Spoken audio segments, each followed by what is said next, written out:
মানুষ তার উত্তম এবং নেক আমল দ্বারা অসৎ এবং ক্ষতিকর আমলের পরিণাম থেকে নিজেকে রক্ষা করতে পারে।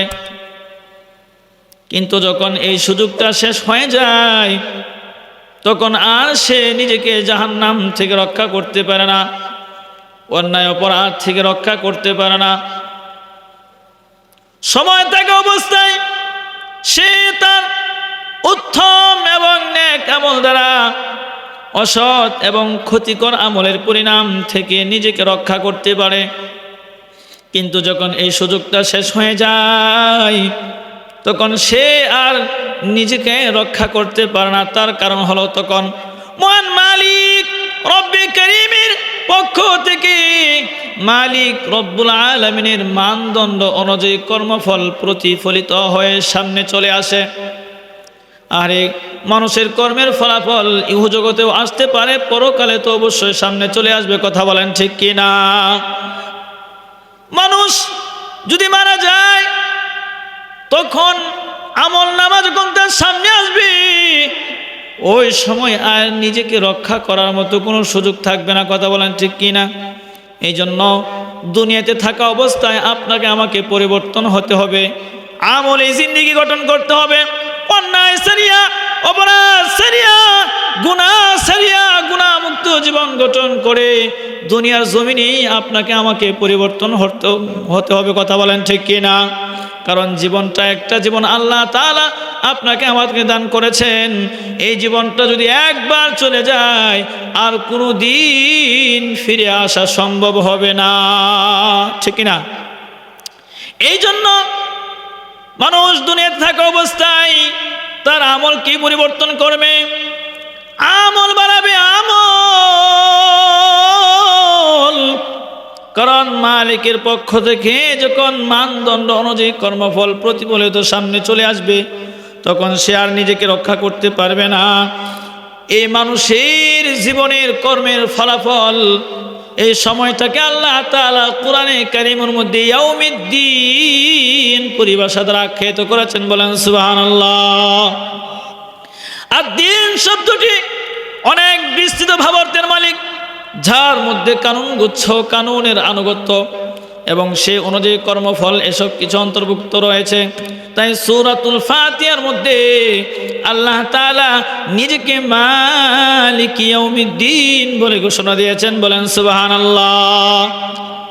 অর্থাৎ সেই সত্তা যার প্রতিদানের কানুন মোতাবেক সকল কর্মের ফলাফল আরোপিত হয় এবং এই কানুনের উপর একমাত্র বিশেষভাবে তারই ইখতিয়ার এবং নিয়ন্ত্রণ হয়েছে এবং অন্য কোনো শক্তি না তো এতে শরীক হতে পারে, না কেউ এর পাকড়াও থেকে বাঁচতে পারে। সুতরাং সূরাতুল ইনফিতরের মধ্যে আল্লাহ তাআলা ইয়াউমিদ্দিনের ব্যাখ্যা এইভাবে করেছেন। আল্লাহ তাআলা বলেন, ইয়াউমা লা তামলিকু নাফসুন লিনাফসিন শাইআ ওয়াল আমরু ইয়াউমাইযিল লিল্লাহ। সেদিন একে অপরের জন্য কিছু করার সামর্থ্য থাকবে না। সেদিন সমস্ত বিষয়ের সিদ্ধান্ত একমাত্র মহান মালিক রব্বে কারীমের বিধান মোতাবেক হবে। কথা বলেন ঠিক কিনা? সেদিন আপনার আমার মন গড়াভাবে কোনো কিছু হবে না। সেদিন আপনার আমার কিছু করার কোনো সামর্থ্য থাকবে না। থাকবে? কোনো সামর্থ্য থাকবে না।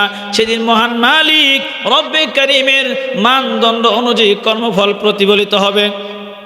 এটা মহান মালিক রব্বে কারীমের আধিপত্যের প্রকৃতিগত নতিজা। মালিক রব্বে কারীমের আধিপত্য বলতে এটাই বোঝায় বিশ্ব জগতে প্রত্যেকটি বিষয়ে সিদ্ধান্ত একমাত্র মহান মালিক রব্বুল আলামিনের বিধান মোতাবেক হবে। বলেন সুবহানাল্লাহ। এই জন্যই সূরাতুত তিনের মধ্যে আল্লাহ তাআলা বলেন, ফামা ইউকাযযিবুকা বা'দু বিদ্দীন।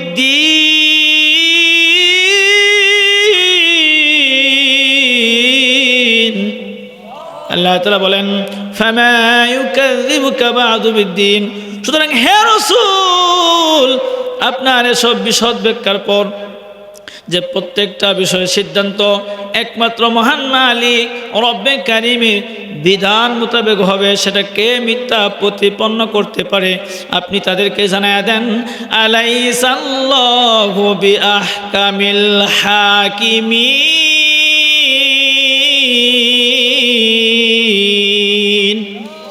আল্লাহ তাআলা জানায়া দিলেন আলাইসাল্লাহু বিআহকামিল হাকিমিন, আল্লাহ তাআলা কি বিচারকদের মধ্যে সর্বশ্রেষ্ঠ বিচারক নন?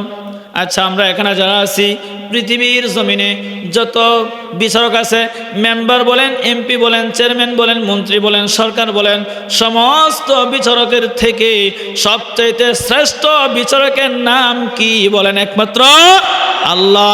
আল্লাহর চেয়ে বড় বিচারক কেউ আছে? সবচাইতে বড় বিচারক হলো আল্লাহ। এই জন্য আল্লাহ তাআলা জানায় দিলেন আলাইসাল্লাহু বিআহকামিল হাকিমিন, আল্লাহ তাআলা কি বিচারকদের মধ্যে সর্বশ্রেষ্ঠ বিচারক নন? সমগ্র বিশ্ব জগতে যখন একমাত্র তার ওই বিধিবিধান কার্যকর রয়েছে, তখন এই দাবি সত্য হওয়ার মধ্যে কি সন্দেহ থাকতে পারে যে ইয়াউমিদ্দিনের মালিকও তিনি একমাত্র কে? আল্লাহ। এবং সমস্ত কৃতকর্মের ফলাফল তার ওই নির্ধারিত কারণ মোতাবেক আরোপিত হয়। এই জন্য আল্লাহ তাআলা তার হাবিব আপনার আমার নবী জনাবে মুহাম্মদুর রাসূলুল্লাহ সাল্লাল্লাহু আলাইহি ওয়াসাল্লামকে জানায়া দিলেন, ওগো হাবিব আপনি তাদেরকে জানায়া দেন, পূর্ণ ইয়াকিনের সাথে আপনি তাদেরকে ভালো করে জানায়া দেন। বলে দেন, কি বলবেন? ইন্নামা তুআদুনা লাসাদিক, তোমাদেরকে যে প্রতিশ্রুতি দেওয়া হয়েছে তা সম্পূর্ণরূপে সত্য। ওয়া ইন্নাদ-দীনা লাওয়াকি, কর্মের ফলাফল প্রকাশ দিবস অবশ্যই আসবে। কথা বলেন ঠিক কি না? ভালো কর্ম করেন আর মন্দ কর্ম করেন, দুনিয়ার জমিনে যেমনি তেমনি চলেন, কোনো সমস্যা নাই। মরতে দেরি হবে, সব কিছুই সামনে হাজিরা হয়ে যাবে। কথা বলেন ঠিক কি না? এই জন্য আল্লাহ তাআলা সূরাতুজ জারিয়ার ভিতরে বলেন, ফাওয়া রাব্বিস সামাই ওয়াল আরদি ইন্নাহু লাহাক্কুম মিসলা মা আন্নাকুম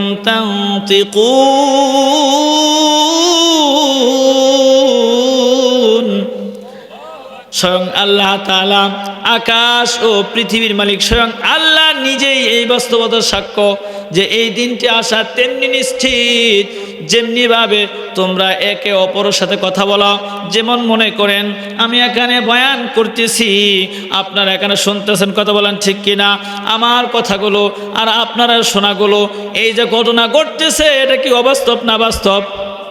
বাস্তব। ঠিক তেমনিভাবে মানুষের জীবনে লম্বা একটা জীবন আল্লাহ তাআলা আপনাকে আমাকে দান করেছেন, ঠিক কিনা? কেউ 60 বছর, কেউ 50, কেউ 70, কেউ 80, একটা সময় নির্ধারণ করা আছে কিনা? আল্লাহ তাআলার পক্ষ থেকে একটা জীবন নির্ধারণ করা আছে, কিন্তু আপনার আমার কিন্তু জানা নাই। জানা আছে? আপনার আমার জানা নাই। এই পৃথিবীর জমিনে কে কতদিন বাঁচবো এটা কারো জানা নাই, কিন্তু এটা সবার জানা আছে, একদিন আমাকে মরতে হবে, ঠিক কিনা? যদি জানা থাকতো তাহলে সময় নিয়ে ইবাদত বন্দেগী শুরু করতাম। যেহেতু জানা নাই, এই জন্য জীবনের শুরু থেকে মরণ পর্যন্ত মালিককে খুশি করার জন্য রাসূলের আদর্শ বাস্তবায়ন করে আমল করতে হবে। কথা বলেন ঠিক কিনা? এই জন্য আল্লাহ তাআলা জানা দিলেন যেটা বাস্তব সত্য ঘটনা মানুষের জীবনের এবং ফয়সালার দিন, এটাও একটা প্রকাশ হবে যে এটাও একটা বাস্তব সত্য ঘটনা।